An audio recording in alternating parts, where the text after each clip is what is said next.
교수님, 이건 대체 뭔가요? 보기만 해도 머리가 지끈거리는데요? 그래 보이죠? 걱정 마세요. 이게 복잡해 보여도 사실은 아주 재미있는 추리소설 같은 거거든요. 오늘 우리 다 같이 탐정이 돼서 이 방정식에 숨겨진 비밀을 한번 파헤쳐 보자고요. 자, 바로 이게 오늘 우리가 해결해야 할 사건 파일입니다. 사개선형 미분 방정식. 어때요? 좀 막막하죠? 우리의 임무는 아주 명확해요.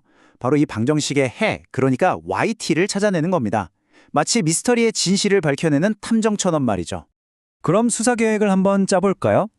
먼저 이 수수께끼 같은 방정식을 제대로 살펴보고 해결의 실마리가 될 두 가지 해, 일종의 청사진을 알아볼 거예요. 그 다음엔 결정적인 단서인 근을 찾는 법을 익히고 실제 예제를 풀어보면서 사건을 완벽하게 해결해 볼 겁니다. 그리고 이게 끝이 아니에요. 이 수학이 경제학에서 대체 왜 중요한지, 시스템의 운명을 어떻게 예측하는지까지 알아본 다음에 최종 브리핑으로 마무리할게요. 좋습니다. 그럼 본격적으로 수사를 시작해보죠. 모든 미스터리에는 어떤 구조가 있잖아요. 마찬가지로 이 방정식의 해에도 기본 설계도, 그러니까 청사진이 존재합니다. 이 방정식의 완전한 해, 우리가 일반 해라고 부르는 y는요, 항상 두 개의 조각으로 이루어져 있어요. 하나는 보조함수라고 불리는 yc, 그리고 다른 하나는 특수해라고 불리는 yp. 이 두 조각을 딱 맞춰야만 방정식의 전체 그림이 완성되는 거죠. 이걸 탐정의 눈으로 한번 볼게요. YP는 말이죠. 사건 현장에 떡하니 놓여있는 가장 명백한 단서 같은 거예요. 시스템이 결국 도달하게 될 안정적인 상태, 균형점, 이건 구하기도 아주 쉽습니다. 하지만 진짜 미스터리, 진짜 중요한 이야기는 바로 YC에 숨어 있어요. 이게 바로 시스템이 균형점으로 가기까지의 그 숨겨진 움직임, 우리가 파헤쳐야 할 핵심 비밀인 거죠. 좋아요. 그럼 그 숨겨진 이야기 YC를 어떻게 찾아낼까요? 바로 지금부터 그 비밀을 풀 만능 열쇠를 소개해 드릴게요. 교수님, 잠깐만요. 이 방정식은 또 뭐죠? 갑자기 R은 어디서 튀어나온 건가요? 아주 좋은 질문이에요. 바로 이게 특성 방정식이라고 하는 만능 열쇠입니다. 이 방정식의 해, 우리가 근이라고 부르는 이 R값들이요, 바로 우리가 그토록 찾아 헤매던 결정적인 단서들이 되는 겁니다. 자, 단서에도 종류가 있어요. 첫 번째 경우는 아주 간단한 단서입니다. 만약 우리가 찾은 근, 그러니까 그 R값들이 전부 다 다른 실수라면요, 사건은 아주 명쾌하게 풀립니다. 보조함수 yc는 보시는 것처럼 각각의 근에 해당하는 지수함수들을 그냥 더해주기만 하면 끝이에요. 정말 간단하죠? 교수님, 근데 만약에 단서가 겹치면요, 똑같은 근이 여러 번 나올 수도 있잖아요. 오, 예리한데요? 바로 그게 두 번째 케이스입니다. 단서가 K번 반복된다고 해서 똑같은 형태를 계속 쓸 순 없어요. 왜냐하면 각 항이 서로 다른 독립적인 정보를 담고 있어야 하거든요. 그래서 아주 기발한 방법을 씁니다. 바로 변수 t를 하나씩 더 곱해주는 거예요. a1, a2t, a3, t제곱 이런 식으로요. 그래야 각각의 단서가 자기만의 고유한 역할을 할 수 있게 되는 거죠. 자, 이제 세 번째, 어쩌면 가장 흥미로운 단서가 등장합니다. 바로 암호화된 단서, 복소수 근이에요. 근이 이렇게 h 더하기 마이너스 iv 같은 켤레 복소수 형태로 나오면요, 해는 갑자기 삼각함수, 그러니까 코사인과 사인으로 표현됩니다.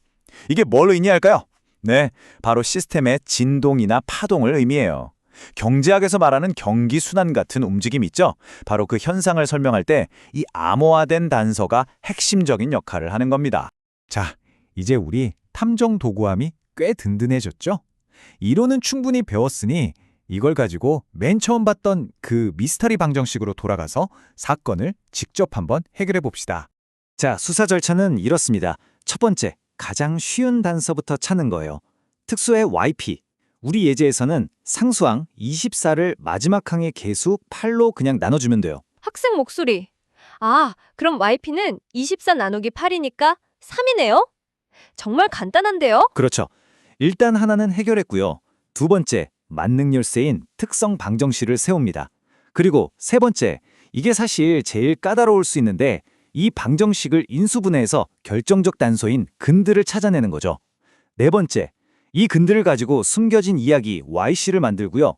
마지막으로 이 둘을 합쳐서 일반의 Y를 구하면 드디어 사건 해결입니다. 그리고 마침내 해냈습니다. 특성 방정식의 암호를 풀었어요. 인수분해했더니 바로 이 형태가 나왔네요. 보세요. R 플러스 2의 제곱, 이건 뭐죠?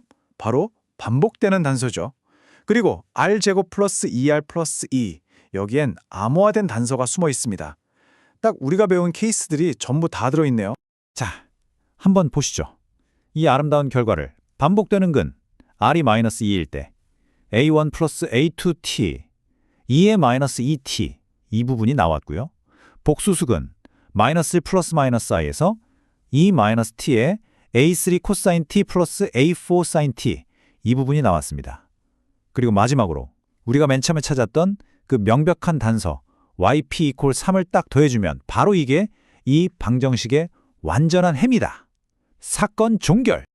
자, 이렇게 해서 수학 문제를 하나 풀었어요. 그런데 그래서 뭐 싶을 수도 있죠.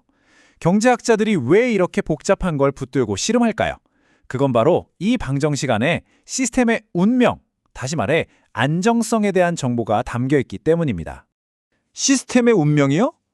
그게 무슨 말이죠? 그걸 어떻게 알 수 있다는 거예요? 좋은 질문이에요. 어떤 경제 시스템이 시간이 흐르면서 원래의 균형점으로 다시 돌아온다면 우리가 안정적이라고 하고요. 만약에 균형점에서 점점 멀어져서 폭발해버리면 불안정하다고 해요. 바로 그 운명을 결정하는 게 우리가 구한 근의 실수부입니다. 모든 근의 실수부가 음수여야만 시스템이 안정적이거든요. 와, 그럼 안정성을 알려면 매번 이렇게 복잡하게 근을 다 구해야 하는 건가요? 바로 그 지점에서 루스의 정리라는 엄청난 지름길이 등장합니다. 이건 뭐랄까, 근을 직접 구하지 않고 방정식의 개수들, 그러니까 용의자의 지문 같은 것들만 보고도 시스템이 안정적인지 아닌지를 예측하는 기술이에요. 개수들이 모두 양수인지 또 그 개수들로 만든 표에서 부호가 바뀌는지 이런 것만 체크하면 굳이 방정식을 풀지 않고도 시스템의 미래를 알 수 있는 거죠. 네, 오늘 수사는 아주 성공적으로 끝났습니다. 우리가 사용했던 수사 기법을 간단하게 다시 한번 정리해 보고요. 마지막으로 여러분이 한 번쯤 고민해 볼 만한 질문을 던지면서 마무리하겠습니다. 자, 우리가 썼던 수사 기법 다시 한번 머릿속에 정리해 볼까요? 먼저 가장 찾기 쉬운 단서 정상 상태, 즉 특수의 YP부터 시작했죠. 그 다음엔 숨겨진 움직임을 찾기 위해 특성 방정식을 세웠습니다. 그리고 결정적인 단서인 근을 찾아내서 이 근들이 서로 다른 실수인지 겹치는지 아니면 복소수인지를 분류했죠. 그 분류에 따라서 보조함수 yc를 만들고 마지막으로 이 둘을 합쳐서 사건을 해결했습니다. 이 절차만 기억하면 어떤 고개선형 미분 방정식이 나와도 당황하지 않을 수 있습니다. 생각해보면 정말 신기하지 않나요? 모든 경제 모델의 안정성은요, 그 모델을 설명하는 미분 방정식의 근 안에 마치 예언처럼 담겨 있다는 겁니다. 근의 형태가 시스템의 움직임을 결정하고 근의 부호는 그 시스템의 운명을 결정하죠. 질문은 이겁니다. 과연 우리는 우리를 둘러싼 수많은 경제 현상 속에 숨겨진 이 결정적 단서들을 정확하게 읽어내는 법을 배울 수 있을까요?